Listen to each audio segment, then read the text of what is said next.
வீடியோக்குள்ள போறதுக்கு முன்னாடி நீங்க ஒரு சிவபக்தரா இருந்தா இந்த வீடியோக்கு ஒரு லைக் பண்ணிட்டு ஓம் நம சிவாயான்னு கமெண்ட் பண்ணுங்க.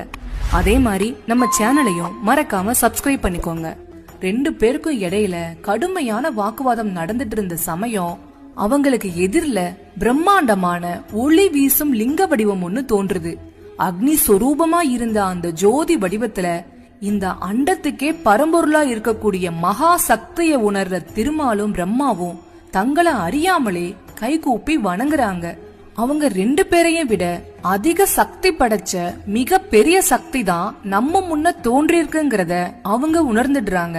உடனே ரெண்டு பேரும் அவங்க பிரச்சனைய அந்த சக்தி வாய்ந்த பரம்பொருளான லிங்கத்திடம் முறையிடுறாங்க. ஜோதி ரூபமான பரம்பொருளே, நீதான் எங்களுக்கு சரியான தீர்ப்ப சொல்லணும். எங்க ரெண்டு பேர்ல அதிக சக்தி உள்ளவங்க யாருங்கிறதுல எங்களுக்குள்ள வாக்குவாதம் வந்துடுச்சு.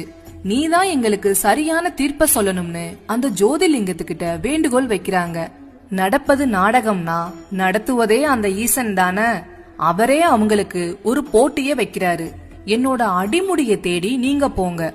உங்க ரெண்டு பேர்ல யார் முதல்ல அடியையோ முடியையோ கண்டுபிடிக்கிறீங்களோ அவங்கதான் அதிக சக்தி வாய்ந்தவங்கன்னு வானத்துல இருந்து அசரீரி கேக்குது.